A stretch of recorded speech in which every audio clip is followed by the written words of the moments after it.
Hi friends, একটুখানি দেখো ready হয়ে নিয়েছি। রেডি হয়েছি, গরমে কিছুই মুখে মাখিনি কারণ ঘেমে যাচ্ছিলাম। গরমে রেডি হয়ে নিয়েছি। কোথায় যাব সেটা হচ্ছে আমার শাশুড়ির জন্য শাড়ি কিনতে যাব। তো শাশুড়ির জন্য শাড়ি কিনতে বেরোচ্ছি এখন একটু। আর অনেক শাড়ি দেখেছি, তার মধ্যে আমার যেটা ভালো লেগেছে সেটাই আমি নিয়েছি, যেটা আমার চোখে ভালো মনে হয়েছে, যাতে পরে উনি আরাম পায়।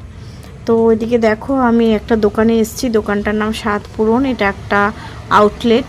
লোকনাথ টেক্সটাইল আছে যে চাকদার, যে আদি লোকনাথ টেক্সটাইল, সে আদি লোকনাথ টেক্সটাইলের 4টে দোকান, তো তার মধ্যে একটা এটা।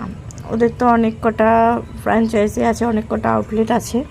এখানে সবই পাওয়া যায়, কুর্তি, সালোয়ার, 1 পিস, তারপরে 2 পিস, 3 পিস, তারপরে ওয়েস্টার্ন, সবই পাওয়া যায়। তো অনেক রকম শাড়ি দেখছি, তার মধ্যে এই দেখো অনেক রকম শাড়ি দেখেছি, তার মধ্যে আমার এই শাড়িটাই ভালো লেগেছে।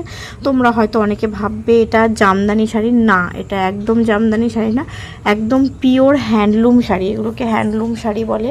হ্যান্ডলুম শাড়ি, জামদানির মতো কাজ করাটা দেখতে জামদানি, কিন্তু মানে কাপড়টা জামদানির না, কাপড়টা হচ্ছে হ্যান্ডলুমেরই, জামদানি না। এটা হ্যান্ডলুম শাড়ি।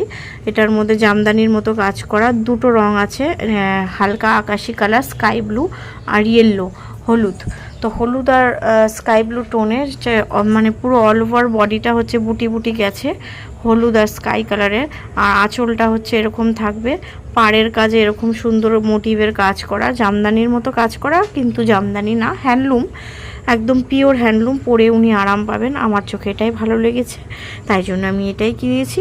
কেমন হয়েছে তোমরা কমেন্ট করে জানাবে। এটা দুর্গা পুজো উপলক্ষে দিলাম। আর পাড়টা কি সুন্দর, তাই জন্য আমি এই শাড়িটা আনলাম। এরকম আরও ছিল অন্য রকম ডিজাইন, কিন্তু এই ডিজাইনটা আমার ভালো লাগলো, সেই জন্য আমি আনলাম, আর কালারটাও।